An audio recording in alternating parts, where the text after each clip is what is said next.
Bienvenidos al podcast de Otras Políticas. Si no te ocupas de la política se ocupará de ti. Programa número 13. El vacío espiritual.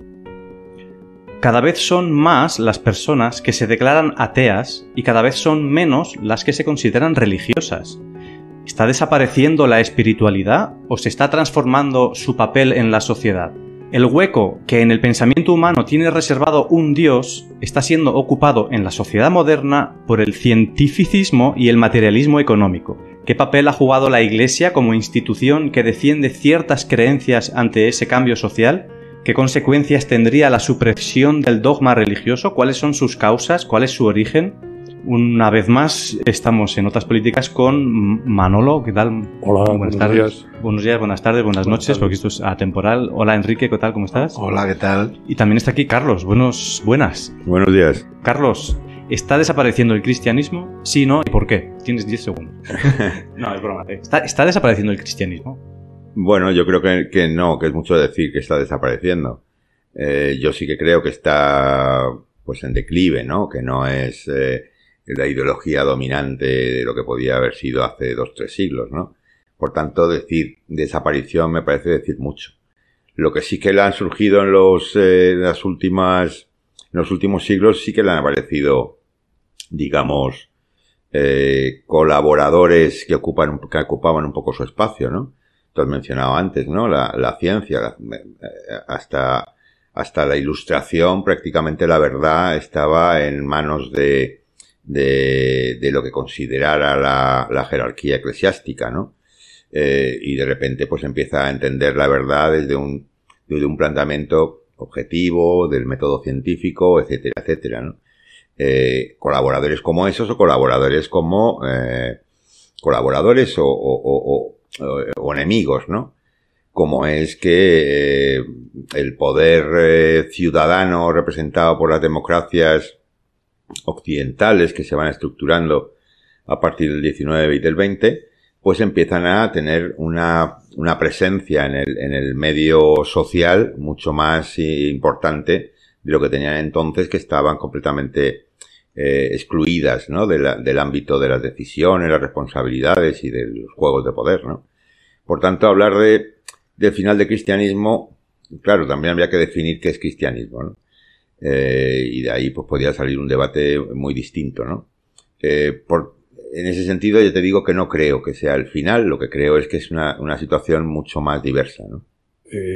La entrada que ha hecho Carlos yo la suscribo por completo, pero claro, matizando más todo esto, por una parte es verdad que la sustitución durante unos cuantos siglos del régimen que estaba basado en el absolutismo monárquico que decidía lo político, lo terrenal, y el absolutismo de pensamiento que, como decía Carlos, pues decide lo que es verdad y lo que es mentira por parte del papado, de la jerarquía cristiana, pues todo esto ha ido siendo sustituido en un proceso de varios siglos en el que se ha ido cada vez más demandando el derecho de decisión desde los ciudadanos, el derecho de establecer qué es la verdad desde los ciudadanos. La democracia, en definitiva, consiste en que algo votado mayoritariamente es verdad, aunque se pueda discutir si lo es o no, pero cuando lo vota la mayoría es verdad, lo cual evidentemente es bastante incompatible con una verdad establecida desde lo divino o desde el Papa, ¿no? Eso por una parte. Por otra parte, la aparición histórica del Estado en sustitución de la monarquía absolutista, el Estado como algo que teóricamente representa a todos los ciudadanos, pues ha supuesto un proceso de desplazamiento del poder eclesiástico, del poder de la Iglesia, y lo ha fundamentado o lo ha argumentado teóricamente basándose en reivindicar el laicismo como postura del Estado. Inicialmente el laicismo era una neutralidad frente a los diferentes credos religiosos. Con el paso del tiempo el laicismo se ha ido convirtiendo en una especie vamos a decir, no sé si ateísmo, pero por lo menos de materialismo basado en que la verdad es lo que establece la ciencia. Con lo cual hemos ido incubando una cultura en la cual desde la democracia las opiniones sobre lo que es verdad o es mentira las decidimos los ciudadanos con todo el grado de ignorancia que podamos acumular en muchas materias, asesorados o apoyados por una ciencia que llega hasta donde llega y por un Estado que claro que es que no es neutral ante un poder de la Iglesia, sino que cada vez le interesa más al Estado dominar lo que son los valores emergentes, qué valores hay que apoyar y cuáles no. Todo esto yo creo que se confabula hacia ir desplazando el poder que tuvo, por supuesto, la Iglesia Católica, y lo que queda ahora mismo es decir, bueno, ¿hay espacio para que se constituya una espiritualidad, vamos a decir, al margen de credos o de ritos, pero que emerja una espiritualidad, o el desplazamiento de la Iglesia Católica y de otras iglesias arrastra la espiritualidad? Claro, ahí es que por un lado está la evolución de las estructuras de poder que tú has mencionado y que creo que es certera, ¿no? En el sentido de lo que aporta. Y otra cosa es digamos, la evolución del sentido, de dos sentidos que estaban implícitos en el planteamiento cristiano, que es el sentido de lo verdadero, que es la que se ha desplazado hacia entender la ciencia como la fuente de la verdad y el método científico como el sistema para objetivarlo más allá de intereses más particulares. Y otro es la evolución también, que es otra evolución, si queremos, digna de análisis, que es la evolución del sentido del bien, ¿no? Originalmente el cristianismo siempre ha planteado, o ortodoxamente siempre ha planteado el bien como una cuestión derivada de tu propia individualidad, en la toma de decisiones, en la forma de pensar, en la manera de relacionarte. Y a partir de un momento determinado se empieza a plantear no el bien como algo individual, sino el bien como algo común, ¿no? También al hilo de la evolución de las sociedades, ¿no? Esta evolución que tiene un trasfondo teológico importante, también ha ido teniendo consecuencias en la forma de plantear el propio cristianismo, desde el propio cristianismo, ¿no? El planteamiento de la Reforma, el planteamiento luterano o el planteamiento calvinista, pues empieza a introducir estos elementos para desazón de la Iglesia Vaticana o católica, si no queremos entender así, ¿no? Con lo cual todo esto tiene también sus vericuetos. El planteamiento que tú haces de una ideología más basada en el materialismo, ¿vale? Esto estamos hablando del 18, pero sobre todo el 19, ¿no? Con la aparición de corrientes filosóficas como la hegeliana, en el cual empieza a plantear el materialismo dialéctico, que luego deriva en un planteamiento economicista a partir de Marx en el materialismo histórico, ¿no? Y cómo eso colisiona con planteamientos de carácter más espiritual. Todo este debate, toda esa confrontación, el siglo XIX es un testigo directo de la importancia que adquiere, ¿no?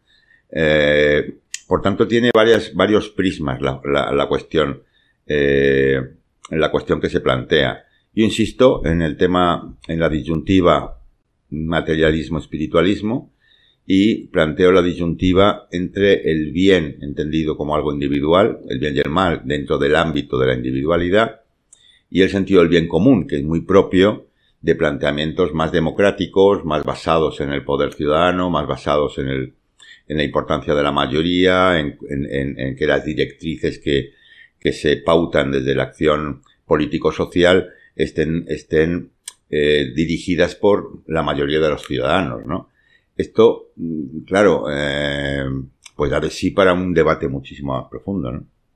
Bueno, yo creo que no solo es el cristianismo, es decir, habría que comparar distintas sociedades. Por ejemplo, si comparamos los países islámicos, donde está claro que el Islam no está en decadencia, incluso está en ascenso con los países occidentales, pues a lo mejor es cuestión de modelo social y de tiempo. Es decir, a lo mejor dentro de 100 o 200 años los países islámicos están como está Occidente ahora, y a lo mejor Occidente ha vuelto otra vez a su base espiritual. Es decir, hay tres tipos de sociedades. Una sociedad basada exclusivamente en atender al bienestar material, como podía ser la sociedad romana.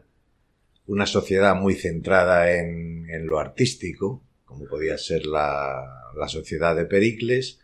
O una sociedad exclusivamente centrada en lo espiritual, como podían ser las sociedades de los brahmanes. Cualquiera de estas sociedades que ha exagerado un aspecto y ha olvidado los otros dos, pues al final ha sido desplazada por otro tipo de sociedad. En nuestro caso, pues podríamos estar en una sociedad similar a la romana en este momento, es decir, una especie de espiritualidad formal, una especie de arte que no es arte, sino de arte sin intento de trascendencia, sino simplemente decorativo, como valor de mercado, como se quiera llamar, y una sociedad sin ningún tipo de espiritualidad. Es decir, si la hay, es más bien individual. Yo creo que eso es un poco el enfoque que le podemos dar. Yo creo que además a esto tenemos que añadirle, porque es una variable que es muy determinante, el aspecto económico. Es decir, desde la Revolución Industrial, siglo XVII, siglo XVIII, sobre todo XIX, hay un desarrollo, un despegue económico tremendo, espectacular. Sí, por eso decía lo de los romanos. Es decir, sí. Pero que en este caso se extiende mucho a buena parte de la sociedad occidental, y que con la globalización, ya antes pasaba, vamos a un modelo de capitalismo muy competitivo que exprime mucho al trabajador, a quien está ahí metido. Y en ese contexto, claro, la gratificación de todo ese esfuerzo de trabajo es tener tu dinero, tu sueldo, supuestamente alto si te ha ido bien las cosas, para tangibilizar de alguna manera las ventajas de ese esfuerzo, es decir, mayor consumo, etcétera, mayores viajes, vivir materialmente bien. Es decir, el desarrollo del capitalismo, su éxito en el modelo como está ahora mismo configurado, lleva a que los ciudadanos, si la cosa va bien, sean cada vez más los ciudadanos que enfocan su vida hacia un aprovechamiento material de sus buenos sueldos. Y ahí no cabe duda de que esa materialización de la vida es un poco incompatible con una idea de trascendencia de la vida, de espiritualidad, etc. En definitiva, creo que el enfoque económico que tenemos en nuestras sociedades también es un factor que pesa mucho. De hecho, siguiendo un poco con tu tesis, de hecho, si comparamos lo que podía estar en la mente de un ciudadano en el siglo XVIII, XIX, que estaba basado fundamentalmente en sus creencias religiosas, ¿no?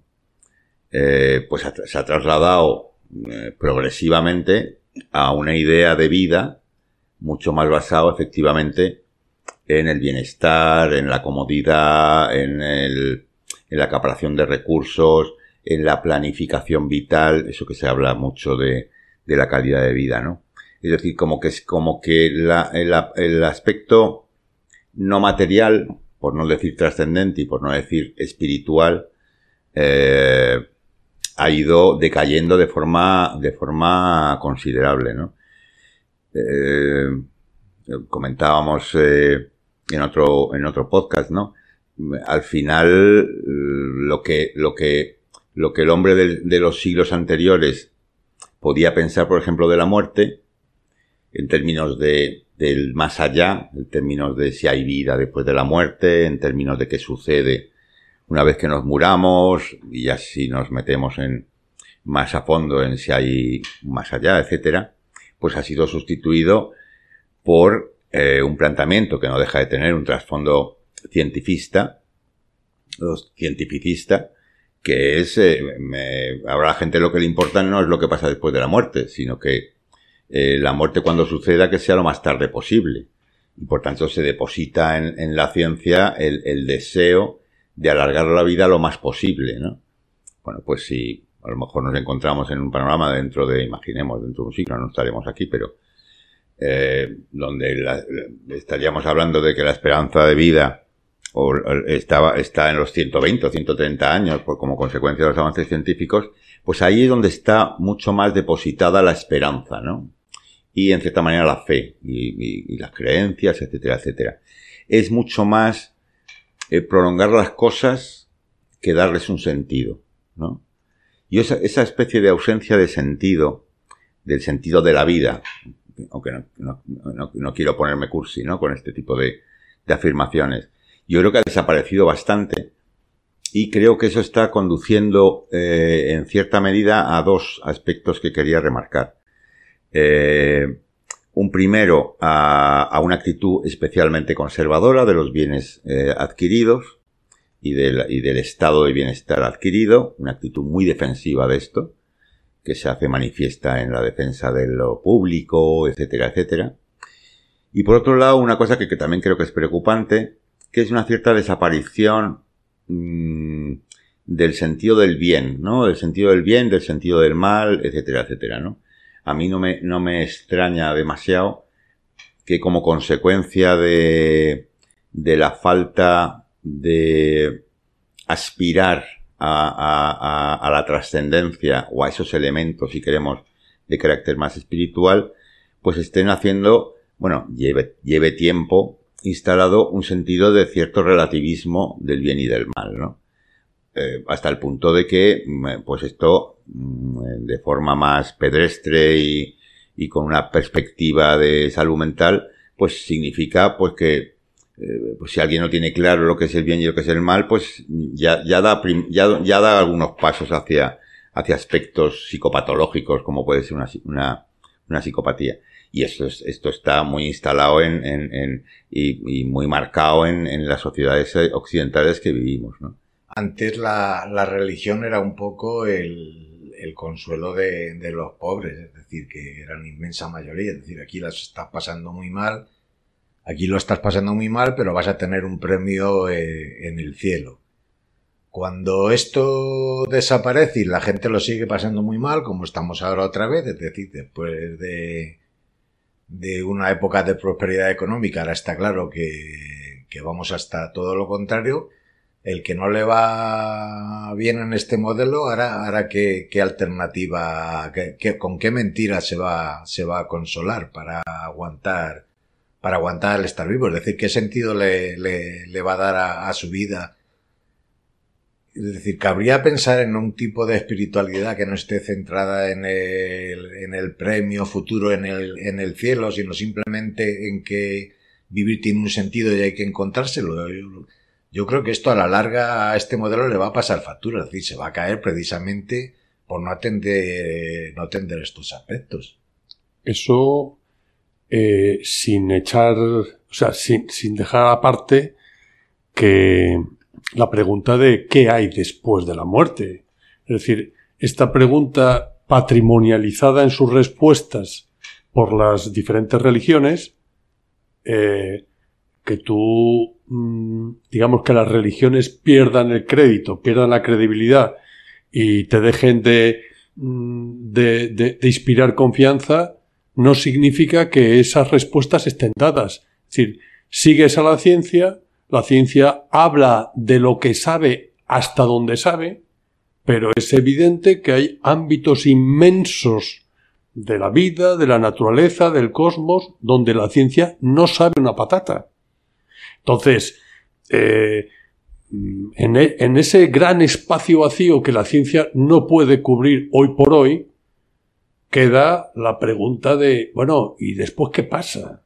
Como decía, no sé si era Einstein, la energía ni se crea ni se destruye, la materia es una forma de energía, pues bien, dígame qué pasa cuando mi materia se disuelve, se configura otra energía, qué sucede con mi sentido del yo, lo que los cristianos llamaban el alma o llaman el alma. Es decir, todo esto son preguntas donde la ciencia no tiene respuesta y donde, lógicamente, pues habrá muchas personas que busquen su... No, la ciencia no tiene respuesta ni puede pretender dártelas. No, claro. Son temas que pueda... Para eso hay otras cosas de los humanos. Es decir, para eso está el arte o para eso está lo que llamamos el misticismo o el arrebato espiritual. Bueno, es decir, el ser humano es muy complejo, no es solo razón. Bien, pero eso a lo que estamos llegando es que efectivamente la ciencia no puede dar respuestas a esto. La religión, pues probablemente en todos sus rituales, pues ha dejado al margen a mucha gente, pero probablemente hay campo para que muchas personas traten de encontrar un sentido trascendente a su vida.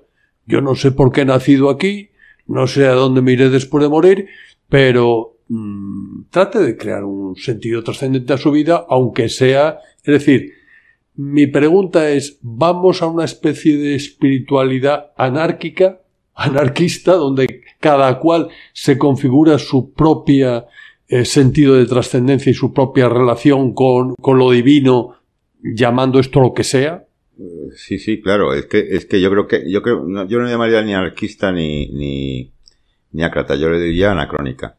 Vamos a hacer una espiritualidad anacrónica, es decir, no estructurada y no en torno a una teogonía completa y mucho menos a una doctrina, ¿no? De lo cual yo en cierta manera me alegro porque creo que es positivo tener una cierta fobia a esos planteamientos doctrinales cerrados, ¿no? Pero sí que se nota, y tú lo planteabas, ese vacío espiritual. Pasan dos cosas. Que se crea un vacío espiritual en tanto en cuanto se deja de uno de preguntar qué hay más allá o qué sentido tiene esto, puesto que la ciencia como depositaria del sentido de la verdad, tal y como lo entendemos en Occidente, no puede dar respuestas a eso. Y es que no está para eso. Y no puede dar respuestas a eso y la conclusión a la que llegáis, pues casi mejor no te lo preguntes. Digo, o sea, ahí estamos, ¿no? Eso por un lado. Y por otro lado, sí que se observa en movimientos ciudadanos que hay una conciencia colectiva, pues en relación con ciertas cuestiones que creo que sí que denotan un trasfondo de carácter espiritual. Yo creo que hay un trasfondo de carácter trascendente, mejor que espiritual, ¿no? ¿Qué va a pasar con la Tierra como planeta? ¿Qué va a pasar con el clima como medio en el que nos desenvolvemos? Todo eso que se fragua mucho se converge mucho en una conciencia ecológica, pues eso no está muy lejos del retorno a una mentalidad de las culturas precristianas, ¿no? De culturas paganas como la cultura celta, ¿no? Y también, por ejemplo, en planteamientos de preocupación sobre lo femenino, ¿no? Que también denota un cierto interés y rellenar un vacío que las religiones patriarcales, que es un término que está muy de moda, pues no llenan, ¿no? Con lo cual, sí que es una tesitura interesante, ¿no? Desde el punto de vista colectivo, ¿no? También es cierto que el materialismo como contrarréplica a los planteamientos más trascendentes de carácter religioso, que además cuando entró el materialismo entró dando mucha caña, hablando efectivamente de que la religión era el opio del pueblo. El materialismo sí ha conducido a una conciencia colectiva con dos características muy determinadas. Primera, un planteamiento muy economicista, muy basado en mi bienestar, ¿no? Mi bienestar y el bienestar, y que mi bienestar de alguna manera está también supeditado al bienestar del otro, con lo cual de alguna forma se crea un bienestar, un bien común, ¿no? Y eso, esa deriva, bueno, yo creo que sustituye, y eso lo lidera de alguna forma un movimiento teológico, aunque no lo sepamos, eso es lo que planteaba de alguna forma Juan Calvino en su planteamiento de reforma, que el bien no está depositado en el individuo, que no lo merece, sino en el colectivo. Primera cuestión. Segunda cuestión, además del planteamiento economicista, está el planteamiento de que vivimos en una sociedad, a diferencia de sociedades anteriores, una sociedad de masas, ¿no? Con lo cual hay un elemento de psicología de masas, de psicología colectiva, que, basado en el desarrollo de los medios de comunicación, etcétera, crea una conciencia que se puede manejar muy ad hoc del interés de unas u otras ideologías. Con lo cual, todo esto crea una especie de caldo de cultivo especialmente enemistoso, por llamarlo de alguna forma, con la individualidad. Y esto creo que también lo padecemos, aparte del vacío espiritual, una especie de falta de identidad individual, ¿no? Pero no me quiero poner abstracto, lo dejo ahí. Yo la pregunta que plantearía es las estructuras eclesiales, religiosas, tradicionales, por lo menos en Occidente, y si empezamos mirando, como estamos haciendo en este programa, a la Iglesia Católica, están perdiendo fuerza, perdiendo seguimiento.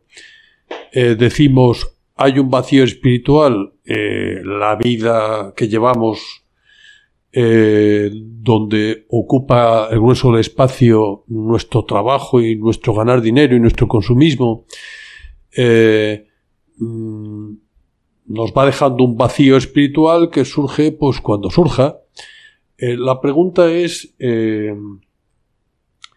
¿se va a demandar algún tipo de nuevas estructuras religiosas? Es decir, ¿habrá necesidad en su momento, en el futuro, de que surjan nuevas organizaciones, nuevas estructuras religiosas que, digamos, agrupando a personas que han desarrollado más filosóficamente todo esto y que han profundizado más, traten de transmitir, porque la pregunta en definitiva a donde voy a parar es ese vacío espiritual, esa cierta necesidad de búsqueda de una trascendencia a tu vida, por sí solo, por ti, digamos, manejado, gestionado por uno mismo, no necesita ciertas inspiraciones, ciertas ayudas externas que lo que antes hacía el cura en el domingo, en el púlpito. Lo que pasa es que cada vez que surge un movimiento espiritual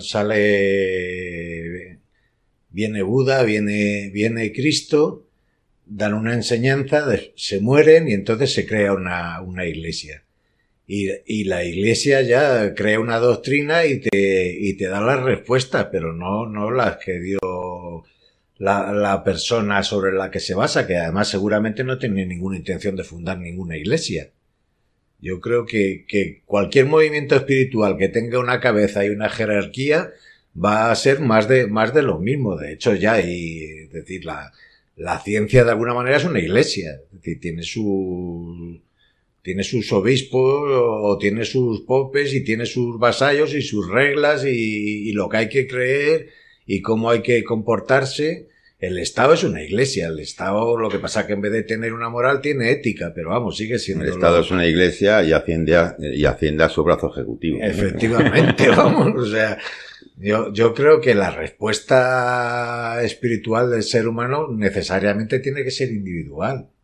Sí, pero que sea individual es que lo que está planteando Manuel, lo que a mí me parece un planteamiento interesante hacerse es, ¿cabe en una sociedad ya como la nuestra, entendemos que una sociedad más desarrollada, más civilizada, etcétera, cabe un planteamiento al estilo del planteamiento que se ha producido siglos atrás? Es decir, ¿cabe en realidad ahora un planteamiento doctrinal?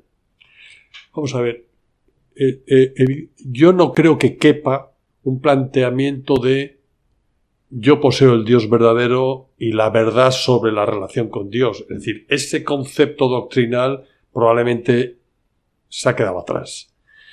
Pero el planteamiento de, oye, nos vendría bien como ciudadanos de a pie en el futuro gente que haya profundizado en todo esto y que esas clases desde el púlpito reaparezcan de alguna manera, en fin, a esto me estaba refiriendo, ¿no? Yo creo que son dos cosas distintas, Manolo. O sea, una cosa es que haya referentes filosóficos, incluso referentes espirituales, incluso líderes religiosos, que van a tener un efecto evidentemente sobre el pensamiento humano y sus creencias. Y otra cosa es que se conforme una institución que sea la gestora de las verdades. La institución religiosa como gestora de las verdades, yo creo que en el mundo occidental se ha acabado. Sí, estoy de acuerdo. Y ha sido ocupado, yo creo que de forma evidentemente incompleta, porque no puede dar más de sí, por parte de la ciencia, como representante de la verdad. ¿Qué es lo que sucede? Pues que el ser humano seguimos necesitando certezas. Y entonces pues abrazamos lo que la ciencia dice, lo abrazamos no solamente como la verdad, sino como la única verdad. Y por tanto el resto de cuestiones que pueden subyacer en el pensamiento humano sobre este tipo de elementos que la ciencia no puede responder, se quedan sin respuesta, no, se quedan sin pregunta. Y entonces se conforma no un ateísmo como una cuestión, una decisión propia, sino como una consecuencia del devenir de tu propio pensamiento, en el cual necesitas certeza si no te las da otra cosa, ¿no? De alguna forma, ¿no? El ateísmo pasivo. Es un ateísmo. Es decir, no un ateísmo filosófico consciente. Pasivo y devenido, ¿no? Un poco sobrevenido. Yo creo que viene de resignación. Sí, casi. Yo creo que viene de fábrica la espiritualidad. Es decir, porque si fuéramos a creernos la verdad de la ciencia, la consecuencia inmediata sería el suicidio colectivo. Es decir, ¿para qué coño vas a estar aquí 100 años trabajando como un imbécil para que te vaya mal? Sufriendo, no sé, es decir, si la gente aguanta será por algo. Como decía Shakespeare, por ese algo más allá de la muerte que no sabemos muy bien qué hay, ¿no? Pero igual que yo mencionaba antes que la relativización del sentido del bien y del mal y convertirlo en otra cosa distinta está creando, y esto lo dicen autores que se dedican, investigadores que se dedican a salud mental, cierto nivel de psicopatía, también es verdad que el incremento de suicidios también es algo característico de las sociedades occidentales. Estamos hablando de la segunda causa de muerte no orgánica, ¿no?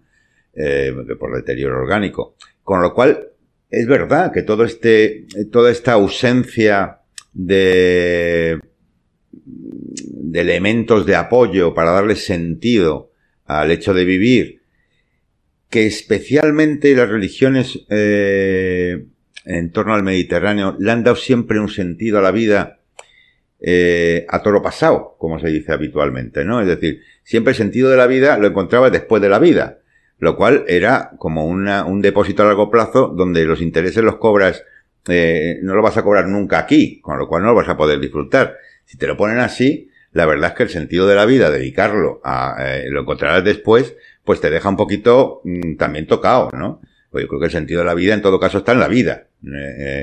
Y yo creo que dentro de la vida es donde está la trascendencia. Pero bueno, este es un planteamiento personal y particular que no se tiene por qué suscribir, no tiene por qué suscribir nadie y ahora viene no hacerlo, ¿no? Con lo cual, no te quepa duda que hay un planteamiento de autodestrucción y hay un planteamiento de suicidio y hay un planteamiento de no saber dónde están los referentes en cuanto a lo bueno y lo malo. Y es que nuestra mente necesita dilucidar lo que es verdadero y lo que es falso. Igual que necesita dilucidar lo que es bueno y lo que es malo. Igual que necesita dilucidar lo que es justo y lo que es injusto. Y estos pilares yo creo que están... Quizás, Carlos, yo no sé si... O sea, es cierto, ¿no? Necesita dilucidar lo que es bueno y es malo y tal. Pero sobre todo yo creo que necesita dilucidar, todo el mundo necesita, con más o menos intensidad a lo largo de sus días, dilucidar el sentido de su vida. Es decir, habrá momentos en que estés muy ocupado, tengas un trabajo o yo qué sé, o tengas una pareja y estés encantado y tengas mucha intensidad, estés muy lleno en esos momentos, pero habrá otros momentos en que ocurra lo contrario y el planteamiento de qué sentido tiene mi vida pues no te lo harás a los 12 años, pero surge en muchos momentos, ¿no?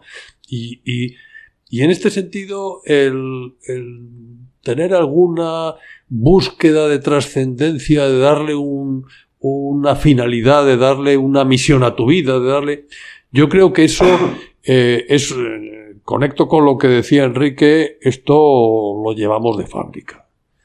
Lo que pasa es que si tienes una organización, una iglesia católica o lo que sea, que te imbuye mucho una visión como certeza absoluta y esta es la verdad absoluta, pues ya está, no hay más que buscar, ahí está, cumple y todo vendrá después.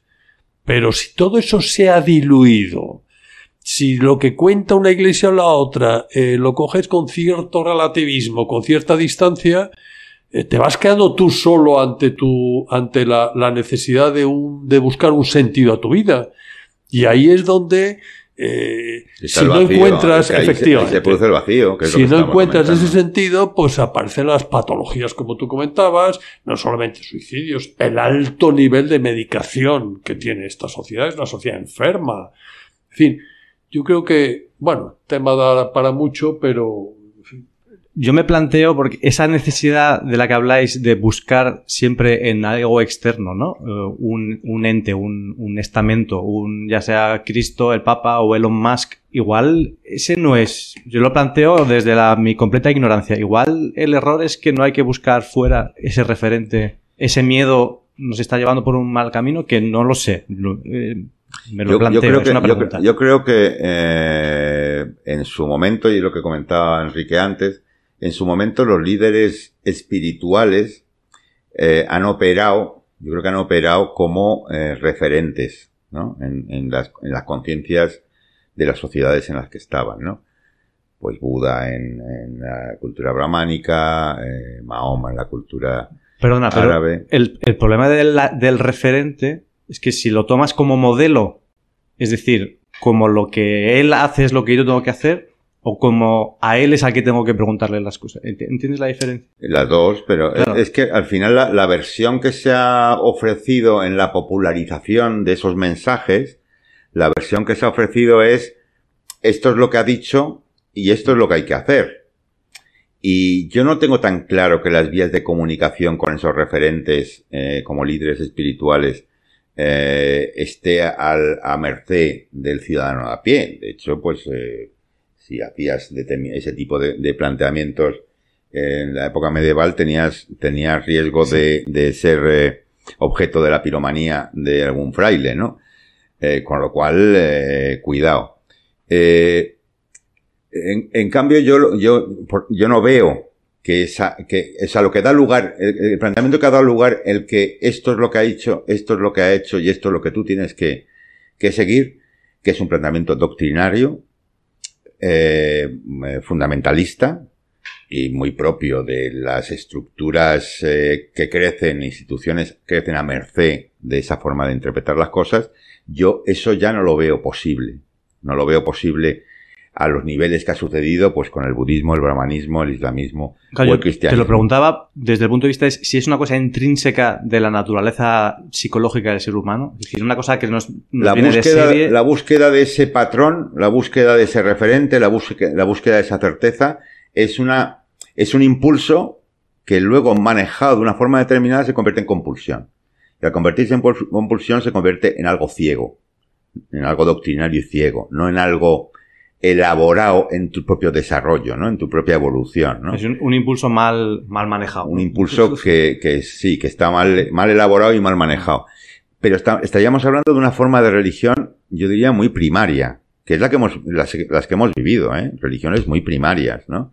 Donde te darán todo efectivamente cerrado y el pack va completo y además con garantía de sobrevivir en la vida eterna. Claro, es un chollete, al fin y al cabo, hacerte fiel de una doctrina religiosa. Y te perdonaban sobre la marcha. Sí, claro. Te iban perdonando. Y si llegabas al otro lado con suficientes puntos, el álbum estaba más completo, ¿no? A ver, más allá del chascarrillo y la caricaturización, yo sí que creo que la humanidad cada vez necesita una forma de religión menos primaria, y eso en cierta manera es una forma de religión más trascendente, más a partir de tu propia aportación a tu propia realidad, ¿no? También es verdad que cuando hablamos de los fieles de una religión, hay que distinguir entre una gran proporción de personas que quieren, a lo mejor por su propia cultura o su nivel de inquietud o su capacidad de asimilar y de elaborar los mensajes, quieren unos planteamientos muy sencillitos, muy masticados, y que eso le sirve para, bueno, pues al final, incluso dentro de esa simplicidad, la guía cristiana de durante todos estos siglos, pues te decía lo que es bueno y malo, no matarás, no tal, o sea, da unas pautas que supone un salto evolutivo positivo respecto a épocas de barbarie.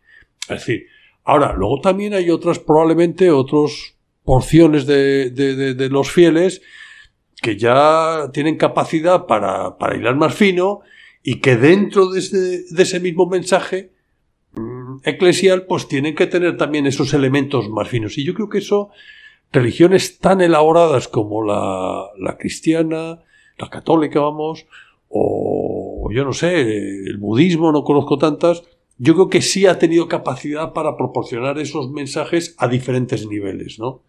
La situación actual, estamos hablando, Manolo, perdóname, de si nos remontamos al origen del cristianismo, por ejemplo, en cuanto a patrones a seguir, en cuanto a conductas, como los 10 mandamientos, estamos hablando de 3.200 años, ¿vale?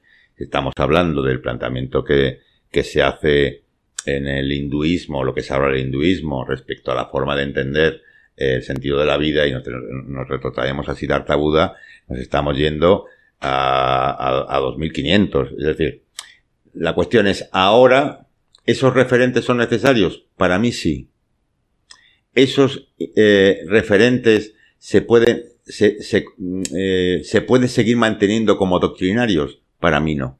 ¿Me entiendes la diferencia? Sí, sobre todo dando un cierto giro cuando la dilución de esos referentes lo situamos en el contexto social público actual y vemos qué referentes hay en la sociedad actual, cuáles son los referentes que salen en los medios de comunicación y qué tipo de mensajes, con qué carga de profundidad, con qué incentivo a que el ser humano mejore, pues tenemos. Es decir, que es que hay una ausencia de referentes de calado, donde desaparecen unos, pero los que nos quedan es una especie de mediocridad, y en este contexto pues el ciudadano de a pie lo tiene bastante complicado. Hay una orfandad intelectual, guión espiritual, es decir, de capacidad de profundización sobre qué hacer en tu vida, que si en un momento determinado te planteas que usted, yo es que no quiero estar todo el día trabajando, o más allá de estar 8 horas trabajando, quiero algo mejor para mi vida, pues trato de buscar alrededor. Los grandes referentes teológicos o doctrinales se me han desaparecido. El Papa Francisco pues es una figura que ya va, en fin. Y por otra parte, los referentes públicos, de políticos, mediáticos, pues son de una pobreza intelectual tremenda. Yo insisto, excepto en lo relativo al bien común, donde la gente escuchará, no va a ser escuchado, es que no va a aparecer. Y excepto en lo referente a la verdad científica, el resto tampoco va a ser escuchado. Porque son las dos creencias mayoritarias que están instaladas en la forma de pensar del hombre occidental. El resto, que no sea lo relativo al bien común, luego estructurado políticamente en determinado tipo de iniciativas o de partidos o lo que sea, y el científico que ha investigado sobre algo y tiene la verdad sobre eso, el resto es un gran campo de ausencia de creencias que efectivamente yo creo que produce una sensación de cierta orfandad, efectivamente. Os voy a pedir una última participación, ¿vale? Un remate de cada uno y nos vamos despidiendo, ¿vale? Si queréis, como un resumen, Enrique. No tengo nada más que decir. Manolo. pues probablemente la conclusión es que en una sociedad en la que cultivamos tanto las certezas y las certidumbres, nos estamos poniendo la soga del ahorcado en cuanto a nuestro enriquecimiento, nuestro desarrollo como personas. Ya estamos en lo cierto, estamos en la verdad, aunque no sea religiosa, no sé quién lo decía, si Carlos o Enrique. Vivimos una verdad cívica que no admite muchas cuestiones, se van adornando con nuevos valores, donde hay poco margen para dudar de que hayamos alcanzado el cenit, de que haya mucho más que recorrer, y por tanto es necesario pasar a cuestionar la validez absoluta de lo que tenemos entre manos, desde el punto de vista político, desde el punto de vista social, cultural. Es necesario cuestionar el modelo de sociedad que tenemos ahora mismo, desde el punto de vista económico, político, ya digo, para admitir que probablemente hay muchísimo recorrido todavía por investigar y por descubrir, para que ahí podamos crecer como seres humanos.